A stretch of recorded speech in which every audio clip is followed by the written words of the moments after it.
that felt good. Do you want to do one more? Yeah. All right, I'm going to count a little faster. That felt a little slow. Yeah, that's better for my tempo. Okay, cool. Ready? Yes. 1, 2, 3. There we go. Okay, boom. Fast counting Randy. That's me. Well, cool. Are we down? So we're down with DJ just making the call at the end of the ep? He's going to make the call. Okay, cool. Well, what do you guys want to... I feel bad, but I feel like since we got this delay, we should just maybe dive right into recording. Let's do it. Sure. All right. We've wasted enough time. Yeah, enough of our lives. Enough whiskey. Yeah, I do think the whiskey on our end last time, not that I wanted to always be like, oh, let's get a little buzz going. Oh, it helped. It helped DJ for sure. Oh, fuck off. No, but I noticed you like...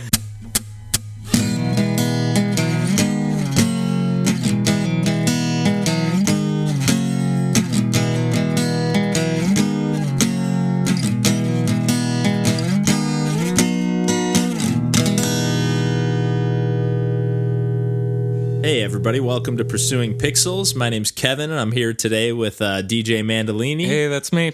And Randall Nolery. Howdy, folks. How's everybody doing? And today we're going to talk about some video games as per usual. How are you guys feeling today? Pretty good. Refreshed and ready. Oh, that's really good. Hopefully DJ's sounding extra refreshed. We finally got him his own microphone today. Not using the figure 8 pattern anymore. Yeah, and I can hear my terrible voice even better. All that lip smacking goodness. Rich sound. Richie Rich over here. Anyways. Last week we decided that we were going to dig into Sonic Mania, and in particular, I was going to dig into Sonic Mania. I know that Randall and DJ have played, I think, both beaten this game before, yes, right? Sir. Or at least, played through once. I know there's a bunch of different modes and characters you can play as with different abilities and all that. But yeah, this was my first time going into it, and have never been a huge Sonic fan growing up. I grew up with a Super Nintendo, and then got an original Nintendo, so I definitely lean more towards the Mario style platforming. What Sonic games have you played? I've definitely dabbled in all of them. Over the years, I definitely got into collecting retro games to some degree, and picked up a Genesis, and I've played Sonic 1, 2, 3. I had friends who had, not through them all, but, played enough of them to kind of get, I don't know, just something about the physics of the platforming, or like the speed and the way that the game was designed didn't quite mesh. But yeah, just I for whatever reason bounced off those. So this was kind of my first time just kind of committing, like, let's give this game a fair shot. I think I gave Sonic 2 a fair shot at one point. Like, hey, I'm going to try to play until I get, play through a few game overs, not just like get a game over and be like, okay, I'm frustrated, Yeah. Do you think there was too much blast processing? Was that the problem? You just couldn't handle it compared to your Super Nintendo? Or? It was just blasting me to smithereens. Right. Yeah, but I don't know. Yeah, it just didn't grab me. I like the style. I like the idea of like, hey, when I play a Mario game, I'm basically holding down Y the whole time and trying to speed run it as fast as I can and reflexively, make jumps. I'm not going for the all-time fastest time, but I'm trying to make the quickest jumps that I possibly can. Right. And time everything perfectly to where I can basically be running at a dead sprint the whole time. So ideally, Sonic sounds great. But it just never clicked with me. But this was my first time diving in. But why don't you guys, either DJ or Randall, whoever feels so inclined. Randall, you grew up with a Sega. I did. Right? Yeah, I started with NES and then was a Genesis kid, like so many Americans kind of took that trajectory. So a lot of time with the Sonic games growing up. Sonic 1, 2, 3, Sonic and Knuckles. Later on, a buddy gave me a Sega CD, so I played Sonic CD that way as well. So kind of got the full gamut of at least 16-bit Sonic experience. I didn't have a Dreamcast during its livelihood, unfortunately. But yeah, so I've played all of those Sonic games. I think I've only beaten a couple of them, but I definitely enjoyed my time with them. So I was excited to see when Sonic Mania was announced and then released a couple of years back, I think in 2017. But I'll just throw it out there on the front side. I really like Sonic Mania Plus. I think it's probably my favorite Sonic game, which is really saying something considering it's the most recent one. I don't know how you feel about it, DJ. I mean, I have less experience with Sonic games. I didn't own any Sega consoles growing up, so but I did own Sonic CD for PC, which is cool. That's really cool. And I remember really liking it at the time, so I do have fond memories of it. Yeah. You said Sonic CD? Yes. Yeah, that I have played a little bit of that as well, and that is a good one. Yeah. But I think I may share Kevin's sentiments with the Sonic franchise in general, and I think bits of that also apply to Sonic Mania. Okay. I did enjoy Sonic Mania, but I don't know. So I didn't love it. So one of my main gripes is like it tries to marry like two different types of gameplay modes. Yes. It's like it wants you to do like the Yoshi's Island style exploration all over the maps, looking for like the giant, whatever those giant rings are, where you can then find the Chaos Emeralds or whatever kind of emeralds you find. Yep.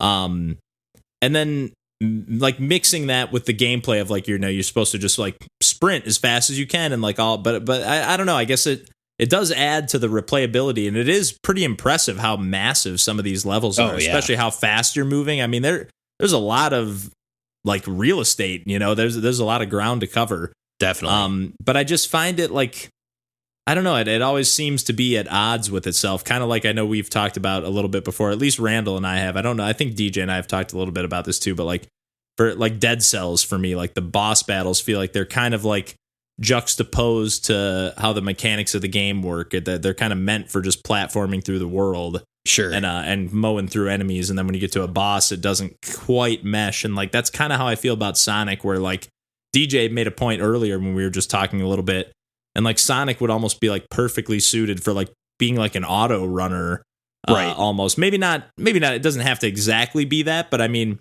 lock Sonic to more like the left hand side of the screen and let you be at like a dead sprint of all time and really be able to see the obstacles that are coming your way and enemies, right? And just be able to dodge them reflexively, as opposed to having to do some like precision platforming, which to me still just doesn't feel awful. And it does. I will agree with you that Sonic Mania of the games I've played is my favorite. Yeah. But again, that's not saying much. I think I played through the first 4 zones or so. Okay. So I put a good chunk of time in, nothing crazy, but just, still wasn't quite won over, and was really looking forward to, because, again, this game was developed or headed up at least by Christian Whitehead, who was somebody who did a lot of Sonic, either mods or remake levels. I don't remember exactly, but then Sega went ahead and hired him, which is really awesome. Oh, yeah. Well, he did the work and porting Sonic CD to modern platforms as well before this project. So, okay, cool. He's got some good experience. I definitely agree with your point about feeling like there are two distinct pieces in all these Sonic games. Like there's the going fast piece and then the platforming piece, but those pieces don't seem to be connected to each other. Like when you go fast, you're almost just like auto running, but not being able to react to anything. Like you're going too fast to be able to platform additionally. So you're just going until you run into like an enemy that they just throw in front of you, or a spike trap. I see that as a valid complaint and criticism of the old school Sonic games, but I feel like they've done a lot to mitigate that in Sonic Mania from my experience.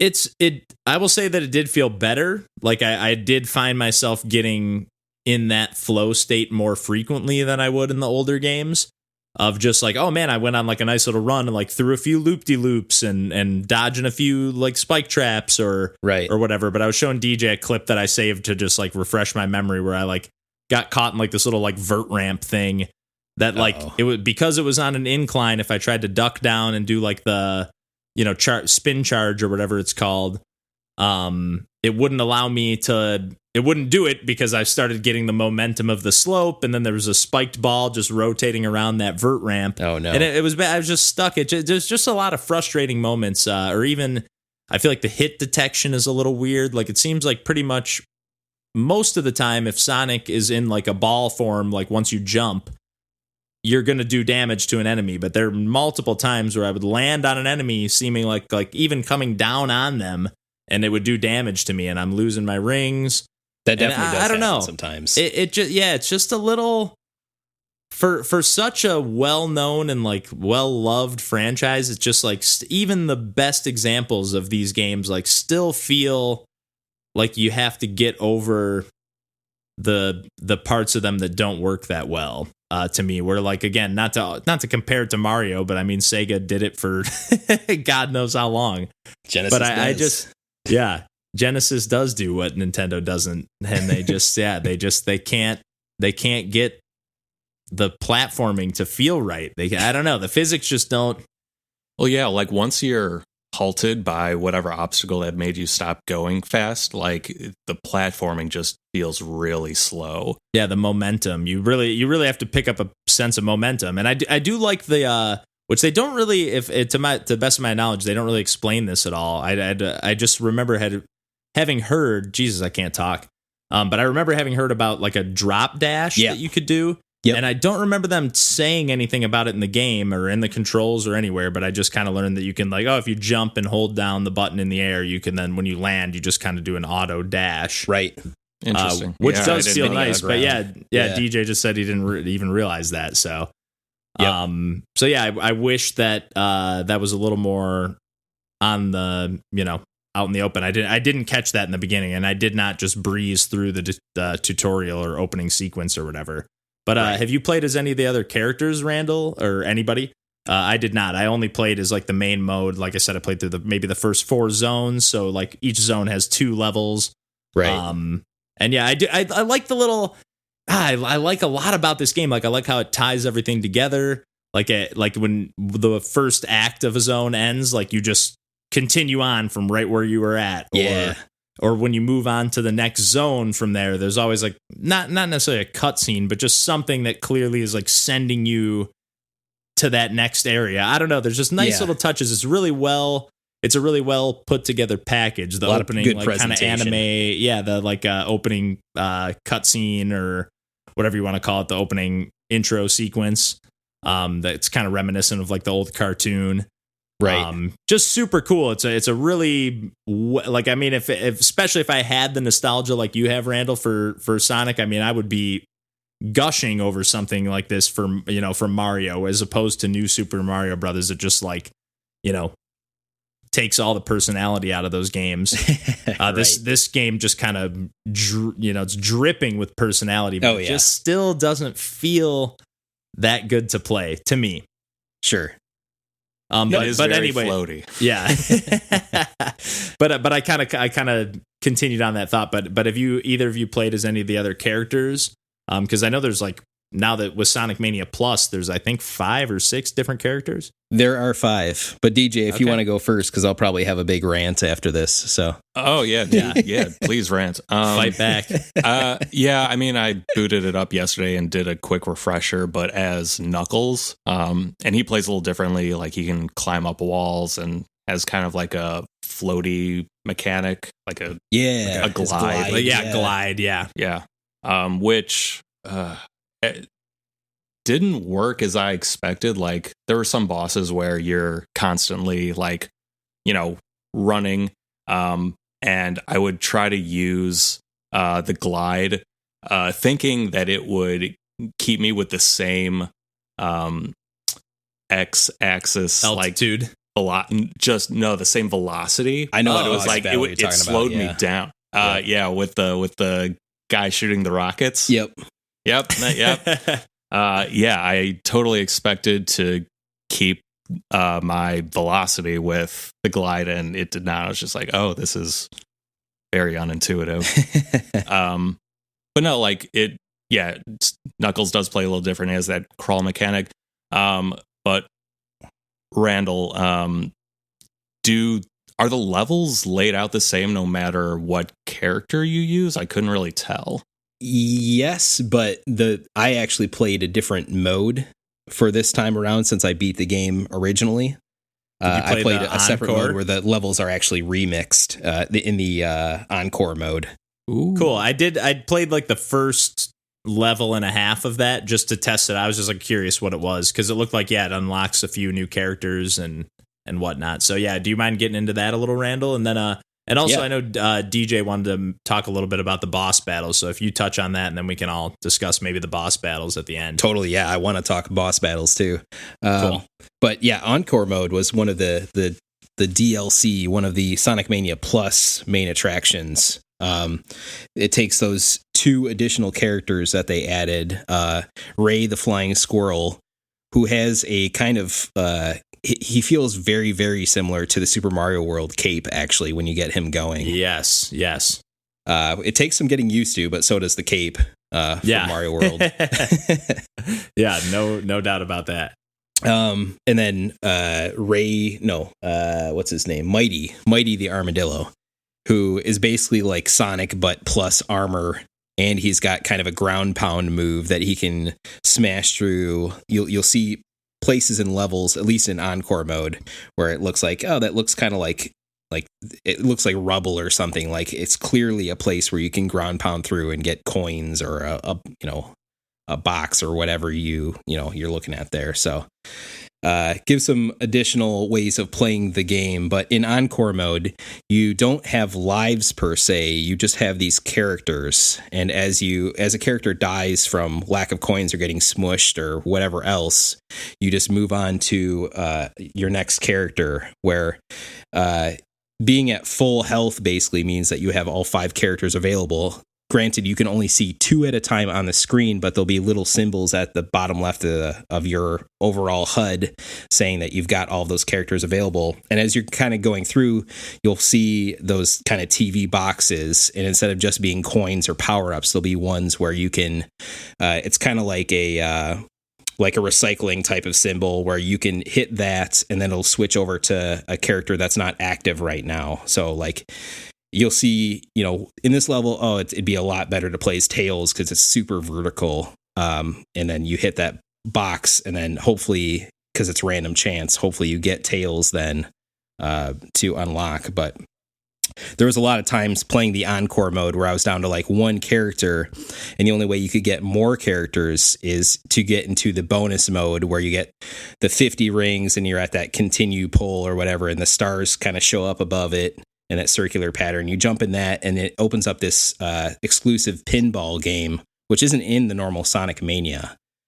Cool. Yeah, and it's actually a lot more fun than the other bonus modes, in my opinion. I'm not a super huge fan of any of the original ones. I'll say that much.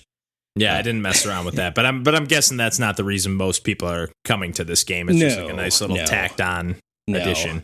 No, that's definitely not part of the core experience per se, but in that pinball mode, that's how you're kind of gaining points. And as you hit to the top of this pinball area, it opens up a crane game where you can kind of grab at bubbles that contain like the icons of the characters that you want to get. Like, if you only have Sonic, you'll see Ray or Tails or Knuckles or whoever else, and you'll try to grab them. Okay. And the only way that game ends is if, like pinball, if it goes down between the flippers at the end. So other than that, Encore mode remixes the levels. Enemies will be in different places. The level design's just tweaked a little bit differently. But yeah, there's no lives. It's just those characters and continues. So the stakes are a little bit higher too, where coins still are your health, but they're not giving you 1-ups because there aren't any. Okay, interesting. So you're essentially, it's almost more of like a Donkey Kong Country kind of vibe of like swapping out characters with slightly different. That's a really good comparison, actually. Yeah. Yeah, because I played, like I said, I played just like the first level or so of that and was like, I thought it was cool. I hadn't even seen either of those characters, to be honest, Ray and Mighty. Yeah. And also never realized that those are little TV boxes that you're breaking with the little power-ups in them. I was just like, I don't know what I thought they were, but never realized they were TVs. Yeah, once I got playing that, I'm like, man, I hope they add this mode as like an option in all future Sonic games that they make, because I kind of prefer it to the standard method.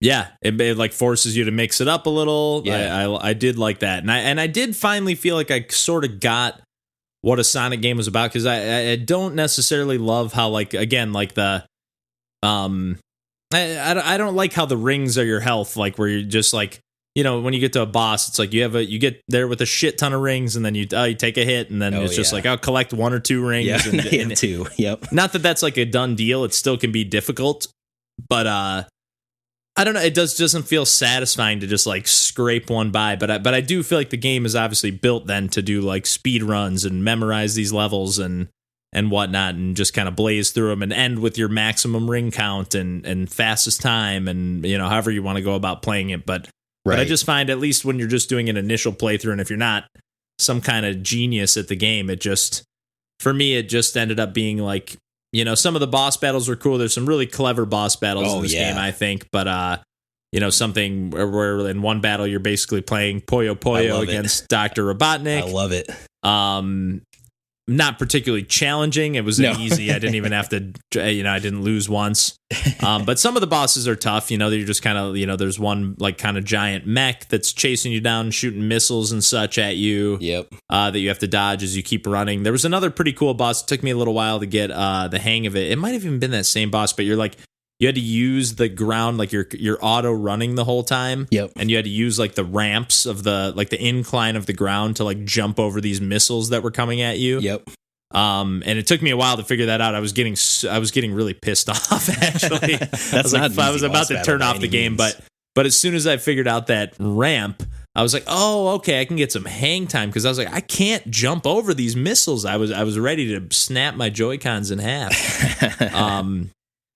And keep in mind, different characters jump at different heights as well. Like Knuckles everybody feels different. Yeah, and for what it's worth, I was just playing on the mode of Sonic.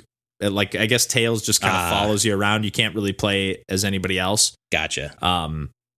But yeah, if I would have known that Encore mode was just like a slight mix up of the main game, I might have just started there. Yeah. But any other thoughts? You know, I don't have anything huge to say on the boss battles, but I know DJ mentioned wanted to bring something up, and go ahead. I guess it just felt like a lot of the boss battles. The bass battles over there. It's just, I didn't find them that hard, and I found that they were just, you know, you're just waiting a while until they give you that one opening. Yeah. I don't know. I just felt like, let's get this on. Like, this isn't that hard. Let me just do this. Like, I don't know. I thought they were unique though. Like, yeah, they're not that hard, and you are waiting for your opening, but I thought each one was kind of unique and creative, and I don't know, most of the time they brought a smile to my face. And that is kind of what most boss battles are, I feel, is like you're waiting for your opening, or waiting for like the exploit that you can. Yeah. Especially old school games. Because I did enjoy the boss battles in this more than a typical Sonic game, because I feel like the traditional Sonic boss battles are more like whatever that guy's name is in Mario 3, Bang Bang or whatever his name is, where you can just he's in like Boom Boom, yeah. Oh yeah. You can just like pretty much just jump, like every now and then he has wings, but you can pretty much just the second that he 1 2 3. It's just 1 2 3. Like once you get that timing down, it's like you might as well not even be there. That's I get what you mean, but like I'd rather have a slightly more engaging boss battle, and I don't mind it just being something like, oh, you got to dodge around for a while and wait for them to be vulnerable for a minute. As long as the dodging element of it is interesting in some way, or done in a, you know. Yeah, and to be fair, like I only refreshed on like the first few zones, so those are obviously going to be easier. Oh yeah, the most. I mean, I only played the first 3 or 4, so. But I mean, like, if I'm being honest, like the part of the game that I found the most engaging was like the catch the UFO part. Interesting, because I wasn't crazy about that either. I thought that was the only part that really mixed the, you know, going fast with platforming well. Oh, that makes sense. Yeah, that's a good point. I can see that. There's not a ton of at least in the levels I played, there wasn't a ton of platforming in terms of like, you know, elevation and whatnot. It was mostly just, but you did have to jump over like little gaps or little. Right. You know, or to jump and get the coins or power ups. I don't know. Like, I just felt like when you increase your speed in the catch the UFO part and you're still making like those jumps, like I I just felt so sweet. I don't know. And you go really fast. Yeah, you get cooking. You hit Mach 3 and it's over, man. And I can't lose all control. And like you have to be super engaged. Like I don't know. Like that's the feeling that I like. Yeah, getting in that flow state. I mean, that's what those Sonic games are about, I think, of like, or want to be about at least. Yeah, and I wish a lot they of times were more fail like that. Like at letting you get in that like high speed adrenaline rush. Like I don't get it as often as I feel like I should in what the game is going for. Right. Well, I mean, with those catch the UFO sections, you can actually see what's coming, which is, one of your complaints with. Right. So yeah. It's food for thought, Kevin. well, those why don't modes you are wrap so up? hard. They are tough. I think I've only done 2, and they were pretty tough. Yeah. And the games for me is just like a little obtuse. Like I don't really understand. Like you just find a bunch of those big rings and get gems, and how many are there? It seems like I was finding shows them at the end. Pretty quick pace. But it looked like there were only like about 7 slots that could get filled. Yep. But I was finding like 3 or 4 within the same level, so I don't understand. Yeah, they're just like a shit ton of them. There's a lot of opportunities. Gotcha, it's because it's really hard. You're not very likely to get Chaos Emeralds even half the time that you try. Okay, fair enough. Okay, so it I don't know. Again, it seems like it's just a little at odds with itself in the exploratory nature. It's like you want to find everything. You don't necessarily need to find everything, but I don't know. Yeah, like speaking of that, I feel like a lot of when I get done with a level and I, haven't gone through most of the paths, I'm usually just doing one path, and I feel like most of the level is wasted in a way. Yeah, I don't know. Although I think these games are meant to be replayed. I would take it. Yeah. And like get those find your favorite path to take, or the easiest path, or the fastest, or the most coins. In my rule of thumb, when I'm playing Sonic games, and Sonic Mania kind of holds true too, is like the higher you can get in elevation, kind of the better rewards and easier path you're going to have a lot of times. Okay. Good to know. Yeah. It's like if you can get higher up platforming before you get into some of your speed situations, you're better off. Okay. Yeah. Well, do you want to wrap it up on a more positive note, or were you about to say something, DJ? Yes. No. Yes. Go ahead, you go. Well, you go ahead, DJ. No, first, I didn't have like a you're about to say something. Well, then, yeah. Why don't you wrap up? Don't tell me what I look like. Yeah, wrap up. Go ahead and wrap up Sonic Mania on a slightly more positive note. Again, I don't want to come down super hard. I know I was like making a ton of gripes, but I still that's mostly enjoy. Like this game is. If you're a Sonic fan, this is for you for sure. But didn't convert me into a new Sonic fan. That's fair. And I guess my rant no longer has a lot of teeth because we talked through most stuff. But what we didn't mention though is the soundtrack. I think the soundtrack on Sonic Mania is awesome. It's great. It's great. So good. Like all of the old stuff that they did remixed was like my favorite versions of those songs. And then the new stuff they've got, the new sound, new soundtrack, the new sound effects. Like I just really appreciate it. Like it sounds great. Yeah. So that's kind of a motivating factor for me to kind of push forward and continue to see more as well. And just in general, I think the presentation and polish on Sonic Mania is great. I mean, we talked about boss battles. I think a lot of those are really unique, really fun, puts you in a lot of different scenarios. There's one time where you're kind of in like this trash compactor that's going to compact you and you got to figure that out. There's one time where you're like in this flying machine and you're above water, and Dr. Robotnik, or Dr. Eggman as he's called unfortunately now, is swimming in the water below, and you're kind of creating like a tide pool to pull him up without pulling up the bombs that he's laying down to like hit him.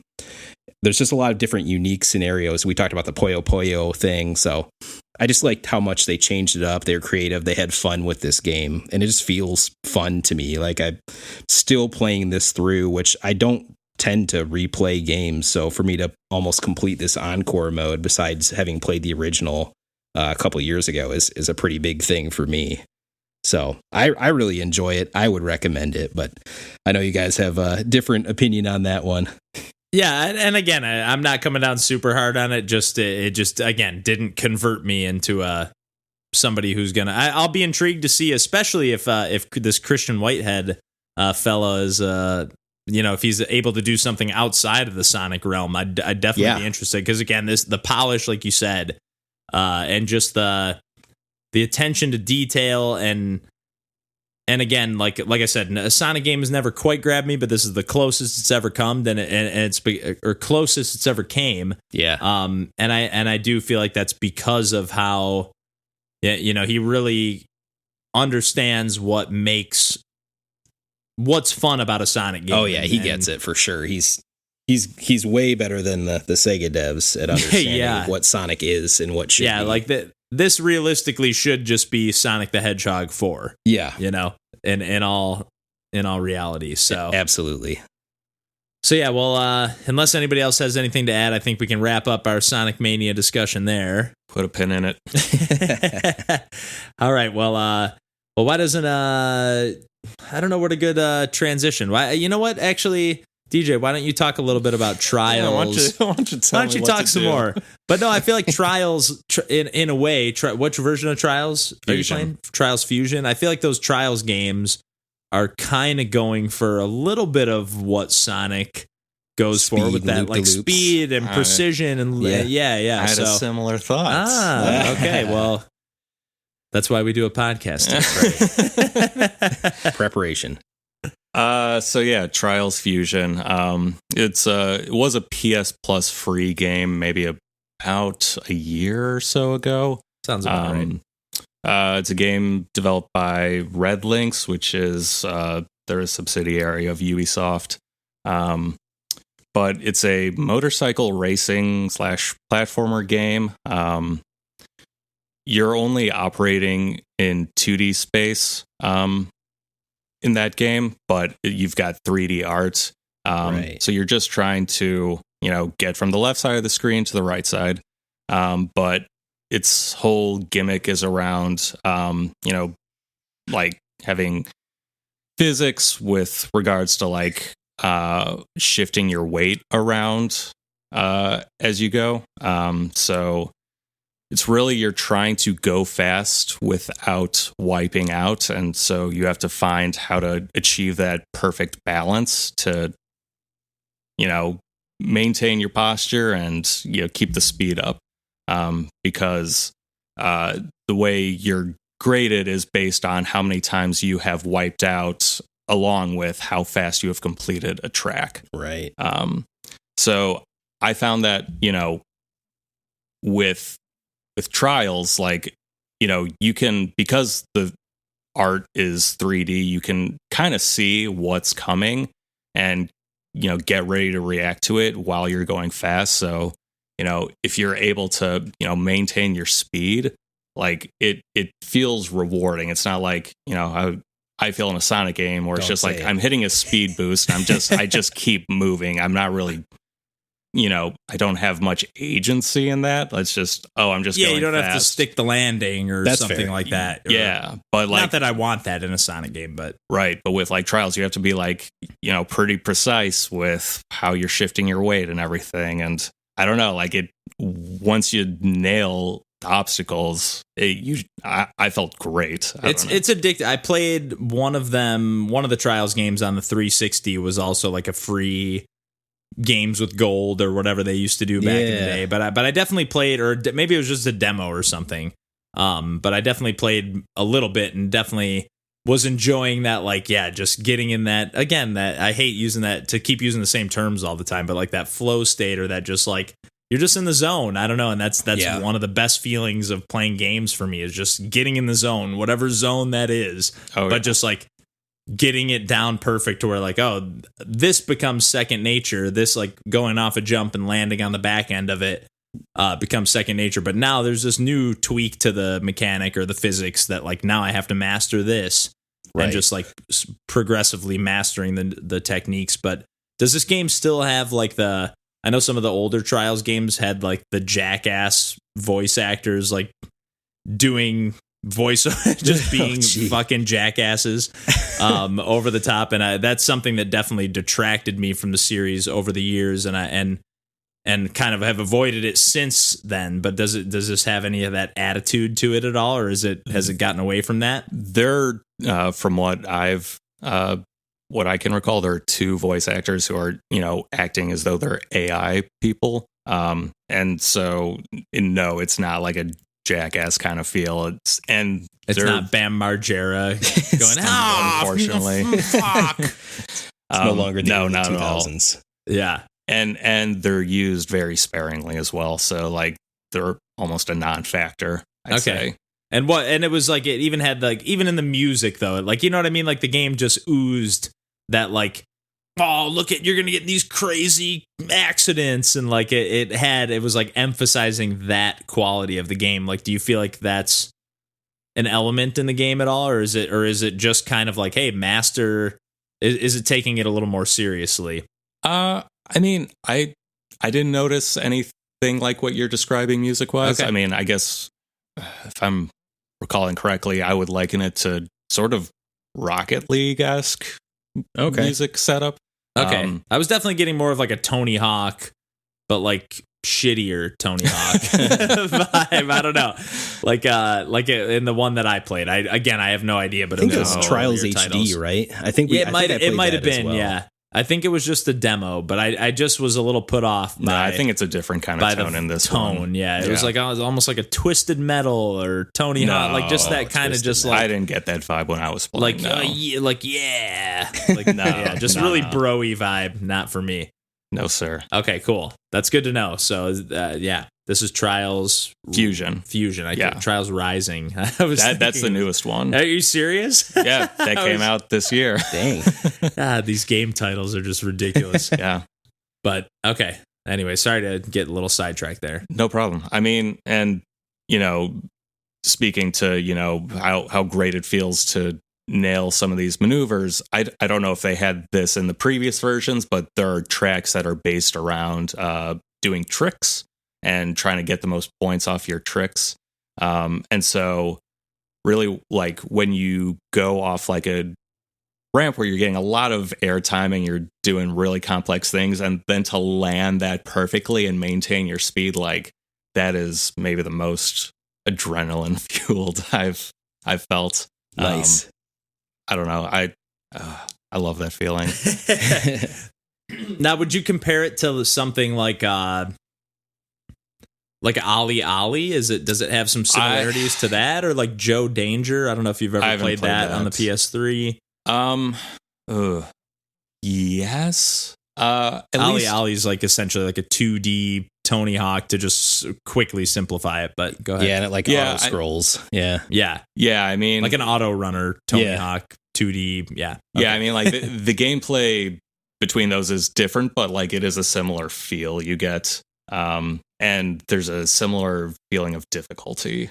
Okay, but it's more physics-based, like a physics-based version of that, I guess. Not to just be like, this is this version of this. But it's really about, knowing how and when to shift your weight properly. Right. Physics and momentum. Yeah. And are there button presses for doing these tricks, or is it all just based on like doing a backflip? Or the tricks are just based on holding the right analog stick in a particular direction. And you really only have to do tricks in the trick section, like in the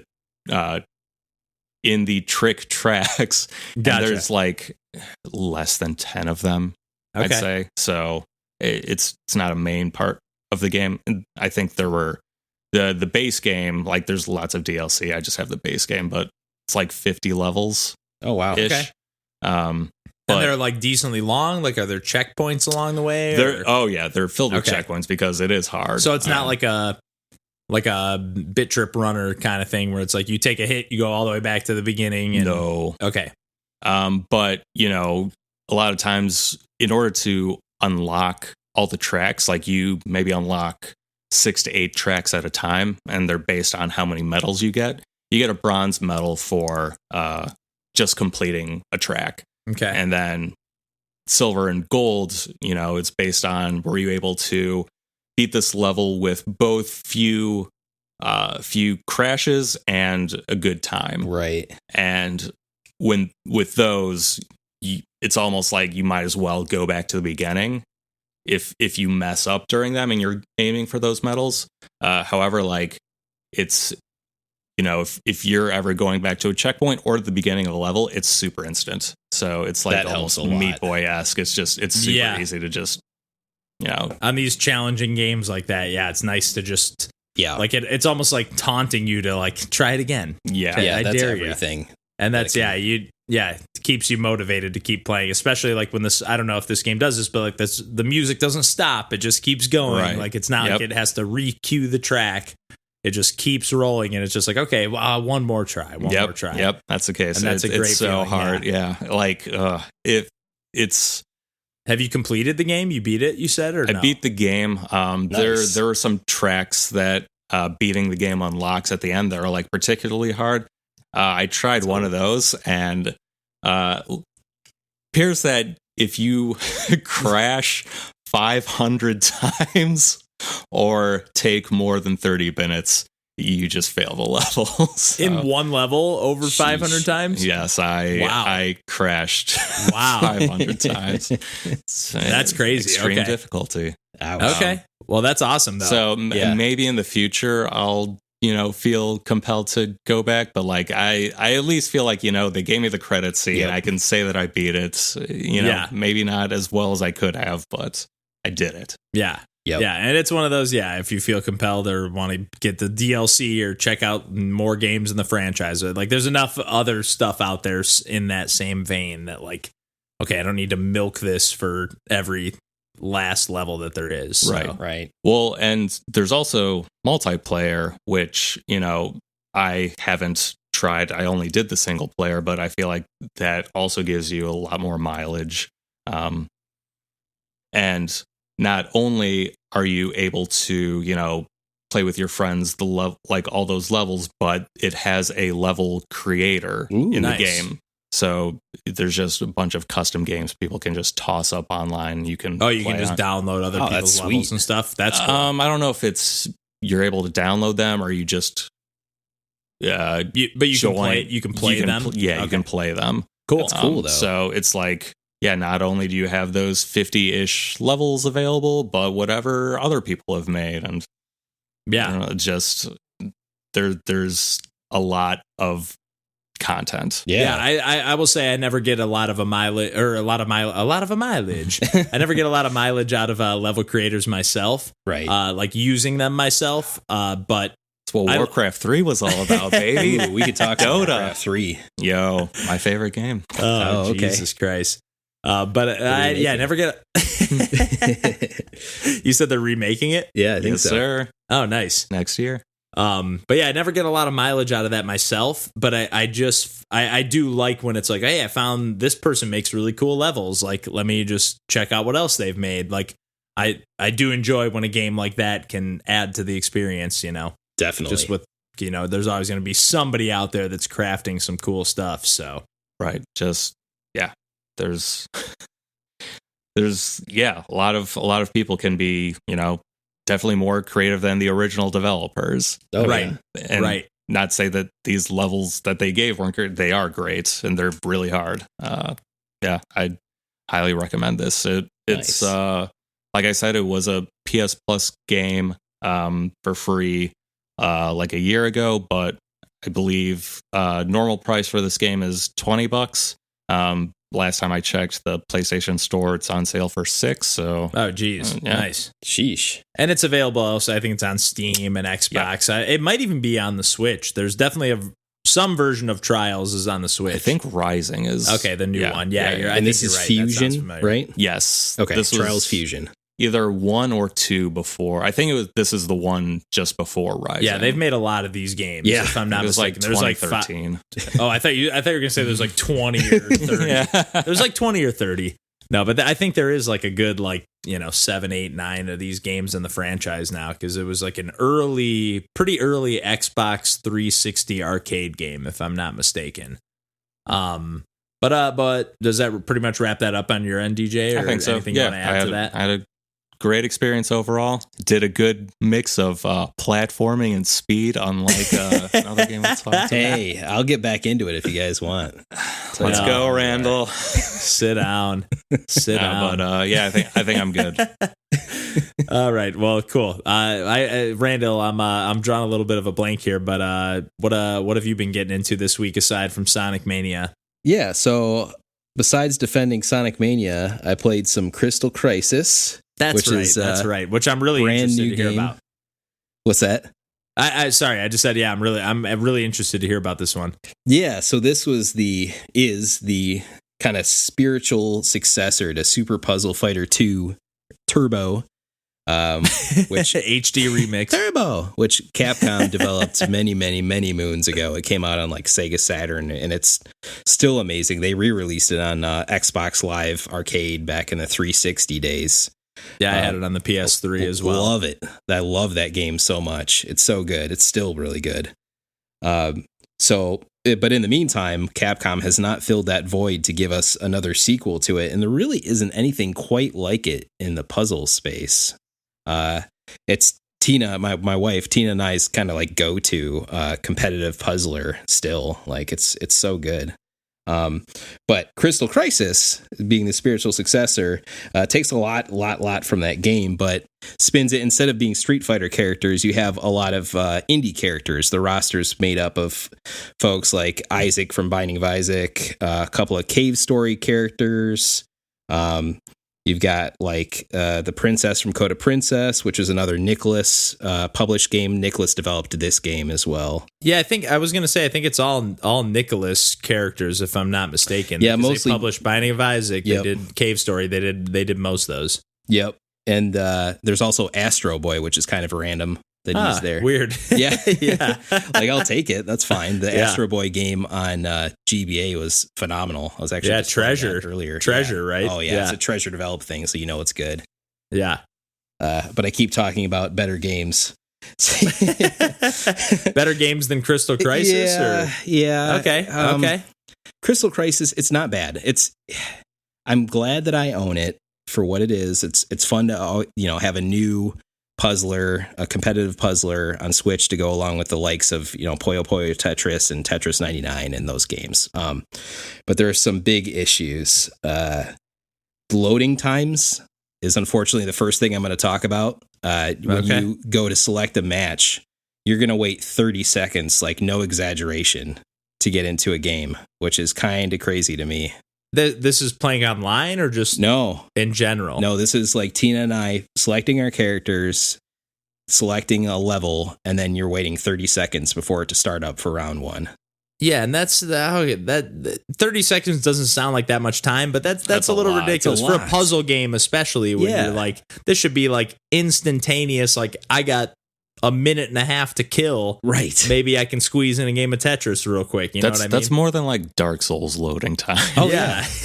Yeah, honestly. And I'm not sure why. I mean, it's loading in like kind of a level backdrop, which looks fine. And the characters are 3D, which I actually don't really like as much. I think it makes them a little bit more generic looking, to be honest. I agree. I agree completely. Versus the sprite look of, Super Puzzle Fighter 2 Turbo, which, I mean, I'm a sucker for sprites anyway, so maybe I'm not the best one to talk there. But they take, like, it has a very similar, like, caricature style, or, like, the way they caricaturize the characters. Yeah. Jesus. Digging a hole here. But the way that they, like, they take all the Street Fighter characters and all the different Capcom characters and kind of morph them into this like bobblehead. Yeah.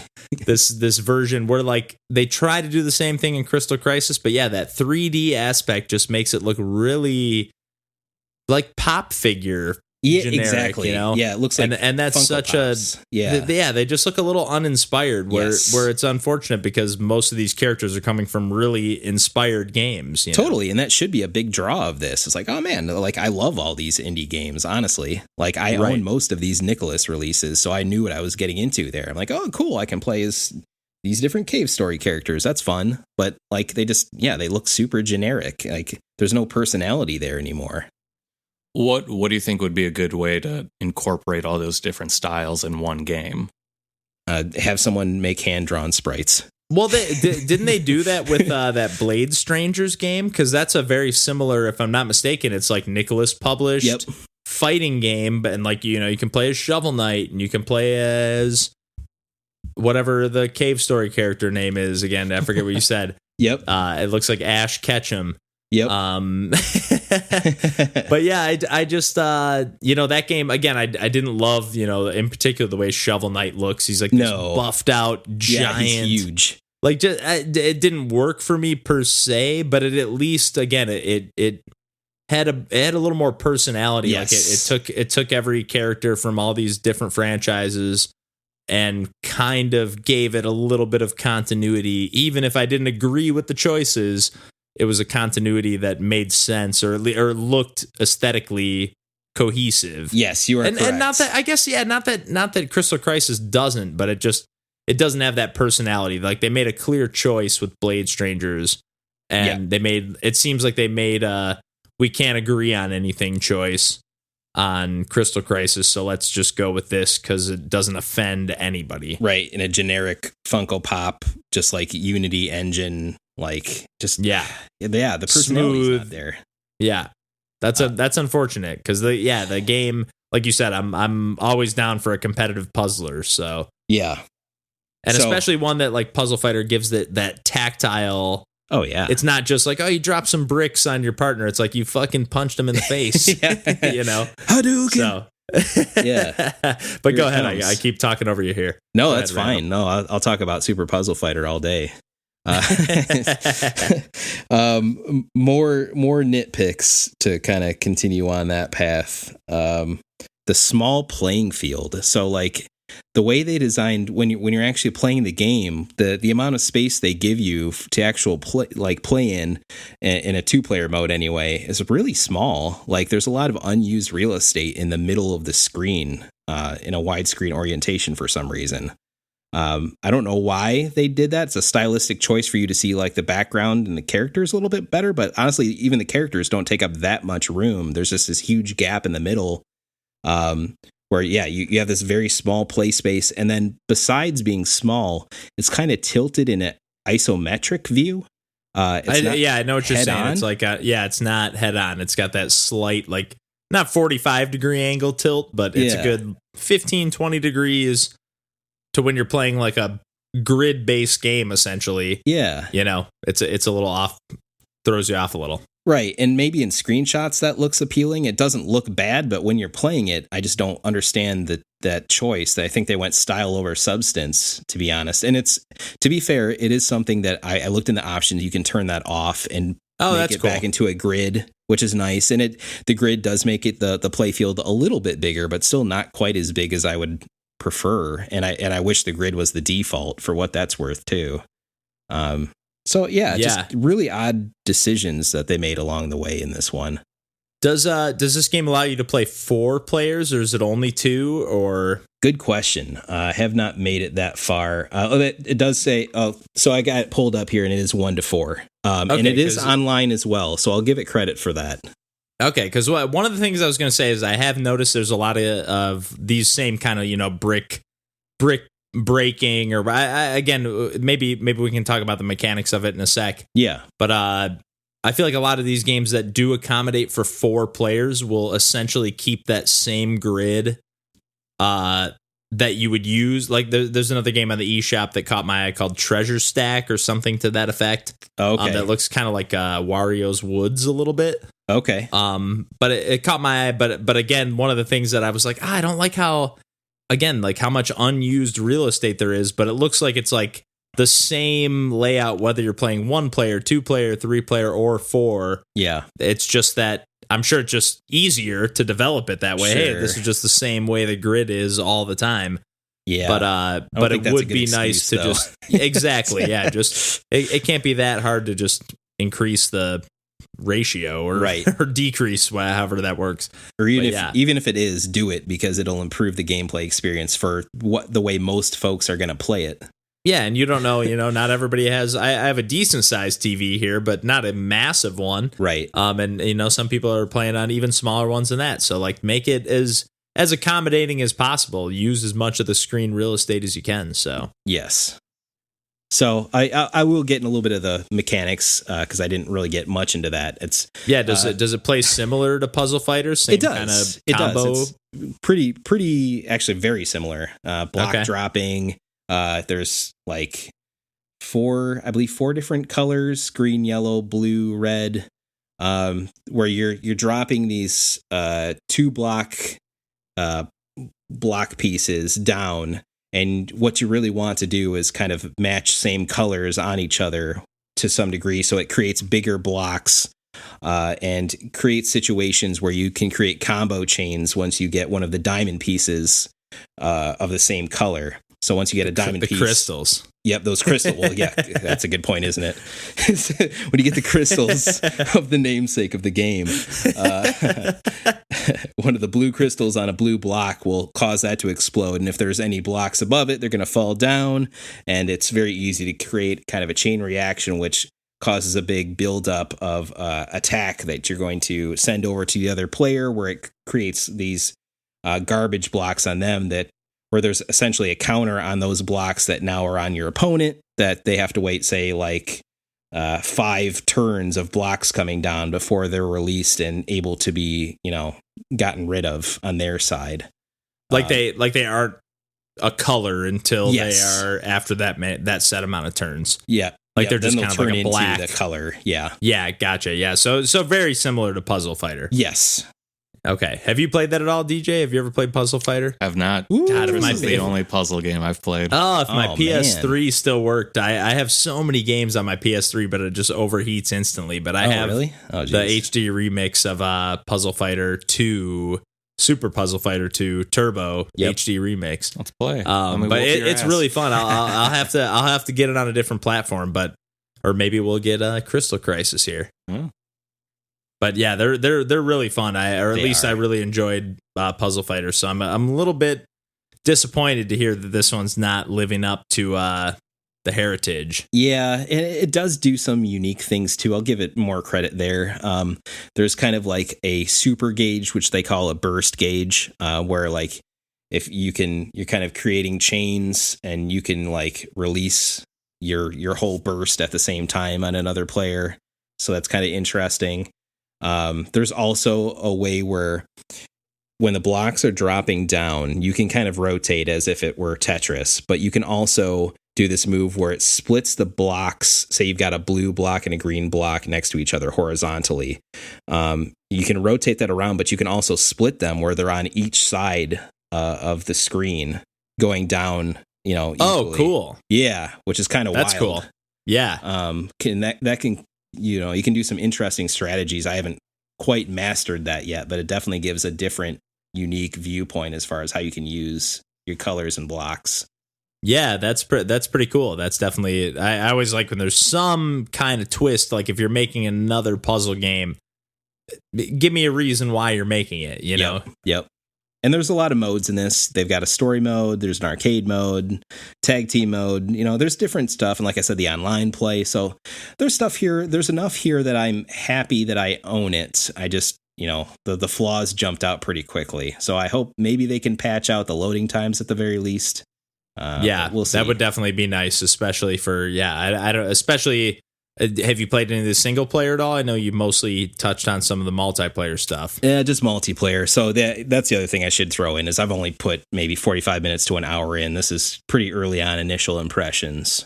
Okay, and this game just came out. So the patch, the reality of a patch on loading times and stuff is there for sure. Definitely. So definitely. Hopefully it definitely. comes. Yeah. DJ. What's that? It looked like you're perking up to say something. Sir. Fine. All right. Well, get out. No, leave it in. Fuck that. I'm lazy. Randy, anything you want to add to that at all, or shall we move on? Yeah, no, you can move on. I'll probably wrap back around to it at some point. Hopefully, especially if I see that they've patched it, I definitely will load it up again. Yeah, keep us posted for sure on that front, because the loading times, that's a little bit of a disappointment. But I would like to hear a little bit more about single player if you dig into that at all. So yeah, I'm definitely going to check that out. We can follow up on that in the coming weeks here for sure. Well, I think we we had a little bit of a shorter week before we recorded this time around, so I don't think any of us had a ton of games to play, so I only got around to one other game on top of Sonic Mania, and that was Gato Roboto. which is a new game from Devolver Digital, a new Metroidvania kind of game. Really reminiscent as far as like art style goes to like games like Minute or Downwell. Got that not even 3 color, it's only 2 color palette. Black and white. You do unlock a few. If you explore the world enough, you can find different. They call them cartridges that let you swap the palette. Not nearly as many as Downwell, but definitely a few different ones like that are just soften it up a little bit so it's not that stark black and white, or Virtual Boy style, or I don't know. There's a handful. I think I've found 7 or 8 so far. So it's like Save Me, Mr. Taco, is what you're saying. Yeah. To be honest, that's a great comparison, except that this game is actually good. And it's, but no. And to be honest, it's after playing Hollow Knight a couple weeks ago. Like this game is like. It immediately grabbed me quicker than Hollow Knight. Hollow Knight. I'm not I'll play Column Knights. That sounds interesting. but Hollow Knight, it's so overwhelming and it's so slow to get started. Where like this game you play as a small cat character that you're the spaceman. There's an opening little cutscene. Spaceman with a cat. You guys you crash on a planet or at a space station in particular. The astronaut is stuck and you have to play as this cat who can jump into these different mech suits. So if you're underwater, you can jump in a little like submarine mech suit or like a ground on foot mech suit. Or if you're playing as the cat, it's single hit kills and you can upgrade these mech suits to have more health or that sounds awesome. a better power or like a rapid fire, machine gun type thing or rockets. Or I just unlocked a new dash mechanic that allows me to like a dodge roll kind of thing. I can dash through things that would otherwise be impassable. Or now I have a double jump that. This game is really reminiscent of Metroid, the original, or even Super Metroid. But down to the music or the. Ooh. It's almost a soundscape more than it is a soundtrack. Ooh. It's got that really moody atmosphere. And again, just really loving some of the elements that force you to play. I got into like a ventilation system that forced me to play as the cat, which lets you wall run. You can't wall jump per se, but you can just kind of infinitely run up a wall and then jump off it once you get high enough. So you can sort of wall jump, but not like back and forth, if that makes sense, or not like Celeste or Cave Blazers or games like that where you can kind of scurry up the same wall. Right. You have to just kind of run up it, but same general effect. But I just got through like a ventilation system that I was playing as just the cat, where it's almost more like V, however many V's there are, where it's like one hit death, perfect, pixel precise platforming. But then there's other parts where you're the mech suit. I've upgraded. I can take like 14 hits now. So I'm just kind of plowing through and taking, just shooting missiles out. I upgraded. You could shoot two missiles pretty quickly before you would overheat. Now I can shoot 3. And you just, I've only played maybe 2.5 hours so far. And it, according to the save file, I'm about 60%, 62% done with the game. Wow. So it's definitely a pretty bite-sized game, but I saw it was on sale for about $6.50, $6.75, something like that. It was under $7. I had a little bit of coinage on my Switch account, and I was just like, you know what, this looks up my alley. I really like, the controls feel like a tad slippery at first, but in a good way, if that makes sense. Like it feels like satisfyingly slippery. I don't know how else to describe it, but like you just feel like you can do these double jumps and then, you can't quite make it, but you can shoot a rocket downwards that gives you like just enough extra lift to get to that extra lip. And like, yeah, it's a little slippery and it feels a little weird for a minute, but once you get used to how it feels, it's just really fluid, really fast paced. It's got a lot of charm and personality. Again, if you're not into the two-tone, really simple pixel art, but again, it's got a little more. It's got that really true retro aesthetic, but also at the same time having that kind of like Celeste, it has that more lively animated quality to it. I love that. Yeah, just been really, really enjoying this game so far. And again, because knowing it's so short, I'm hoping to wrap it up in the next few days here, and can't recommend enough. I mean, Devolver Digital is definitely a publisher that I, if I see that their name is attached to a game, I'm definitely going to keep my eye on it. Oh, yeah. And this is one that I'm not mad that I picked up. Again, on the short side, but for $6-7, I'm certainly not going to complain about that. But DJ looks like I played a little bit with him. Not with him, but I played just a little small chunk of the game just to show him a little bit about it so he could have at least an opinion on it in some capacity. So, DJ, did you want to weigh in at all over there? I mean, I didn't see that Other much than of the you game, weren't but compelled. I wasn't crazy about the art style. And that's fair. That's for just sure. Personal taste. Yeah. And I guess the parts I viewed, were pretty simple. There's nothing, I don't know, super like fast paced that I really noticed going on. So like, I will say the boss battle, I did forget to mention, but the boss battles have been pretty clever, nice, well designed, tough. Like you got to go back again and again and try them. Other than a couple I've been able to manage one time, but the boss, just watched you do. Yeah, you didn't think that, because I was like on the edge of my seat during that whole boss battle. I was like, the whole time while I was playing that, I was just like, I fucking love this game. And you weren't playing, but I mean, you weren't feeling that at all. No, from watching or not even from feeding off of me. That's that it's hard to say like. Yeah, when my you're not experience in control, watching. Yeah, it's not the same. But you can kind of, I mean, you get an idea if you're engaged by what's happening on the screen and what's, we've near all the played end when it enough. looked like you might die. I was just like, oh shit, like, but yeah, I barely squeaked by, and I was able to defeat this boss in one go, which it did force me to play as just the cat, which is like a one hit kill, like I said, which you can hop out of the mechs and the submarines and whatnot at any time, but you'll get into little areas like, oh, this is the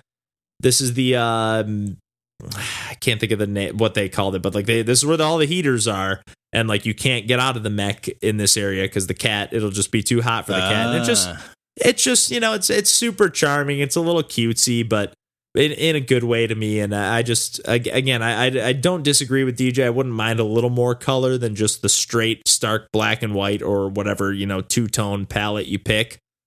But apart from that, I mean, this game is just like you said, it's everything I wanted a game like Save Me, Mr. Taco to be, or right. It has that feel of like a, not the jumping feels a little, like I said, those slippery mechanics. It doesn't feel like a true like NES kind of experience, but it has that Shovel Knight kind of quality of just like, this is really polished. This is really, it feels retro, but it feels like how I remember the retro experience being, not how it actually was. You know what I mean? It's taking away all the, even like Sonic Mania, it's stripping away the stuff that kind of was a little busted about these games and cleaning it up a little bit. So that sounds perfect. I got that experience, but that's exactly what I want, honestly.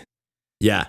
You had mentioned the upgrade path. I was kind of curious to see how that worked. Like you said, I upgraded the mech like 14 times or whatever. Is there like a shop, or how does that work? It's from what I found is it's mostly exploratory. Like I found most of the health upgrades as just like, oh, here's an extra room. Like I fought through a little, you'll get in little rooms that'll close off. There'll be either a little mini boss even after a boss, or like this room closes off. You just have to kill the wave of enemies before you can move on to the next room. So it'll be like that. And the same thing with the pallets, although when you get the pallets, they're called cartridges, which in my head I was like, oh cool, they're like ink cartridges, I get it.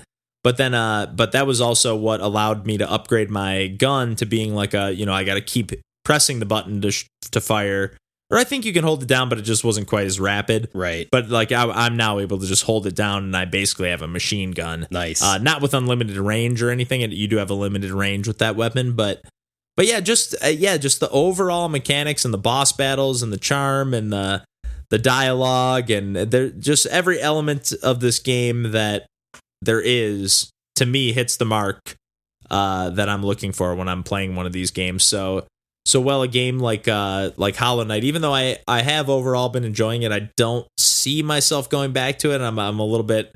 It's a daunting experience, Yeah. Where this game is like, now that I'm looking at, I'm a little bit disappointed because I'm enjoying myself and I want it to be longer.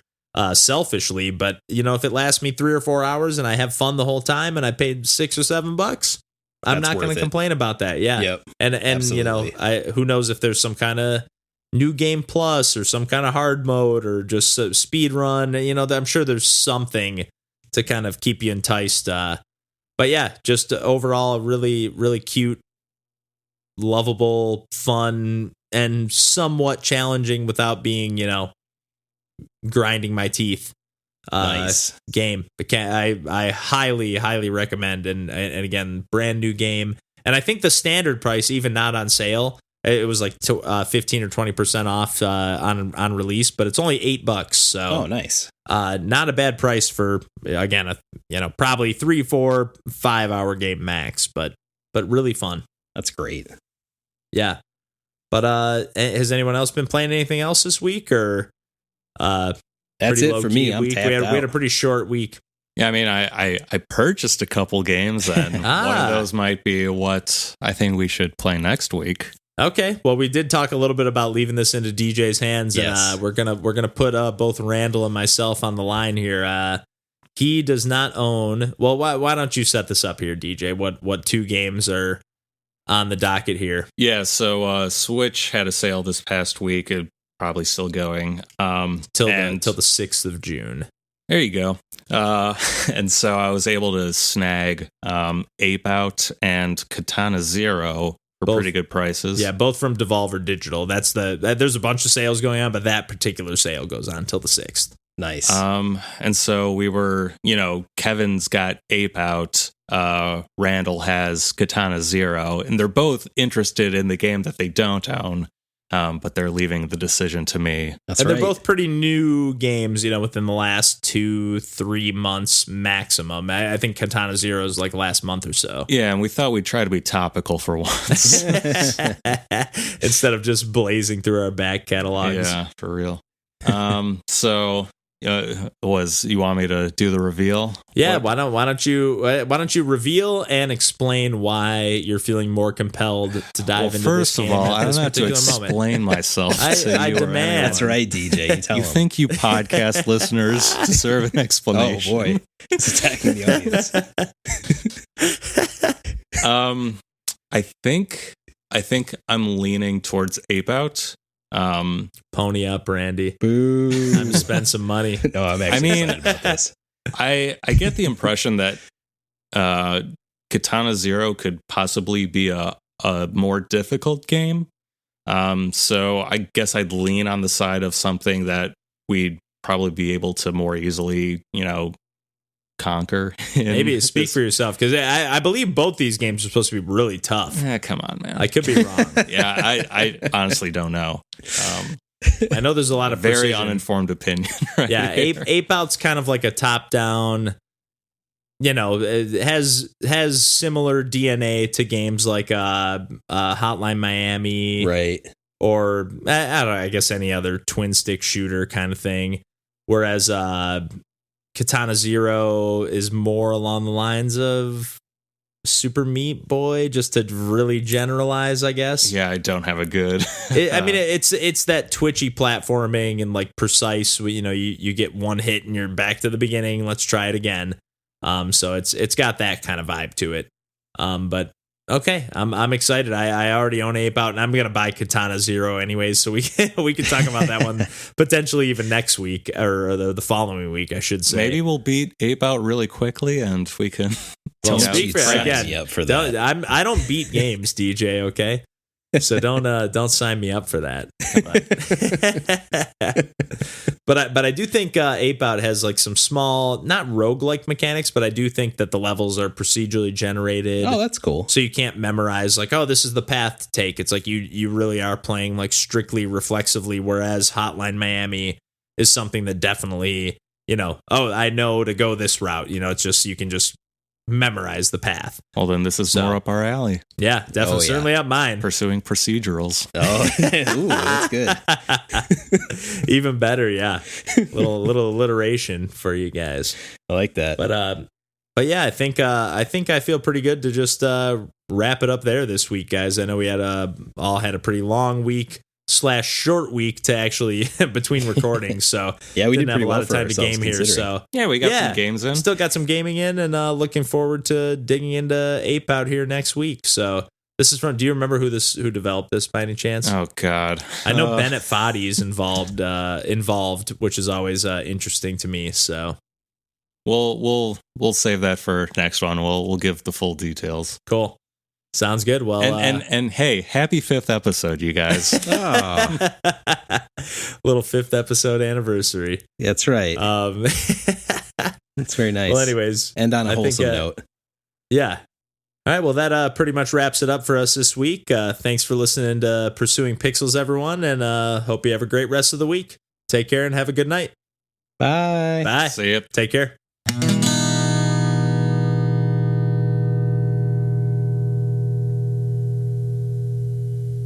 Thanks for listening, everybody, to Pursuing Pixels. Again, my name is Kevin Portelli. I'm Randall DJ Mullery. Mandolini. Oh, there yeah, we go. Double-headed monster here. Let's do this one more time here. Thanks for listening, everybody. This has been Pursuing Pixels, and my name's Kevin Portelli. DJ Mandolini.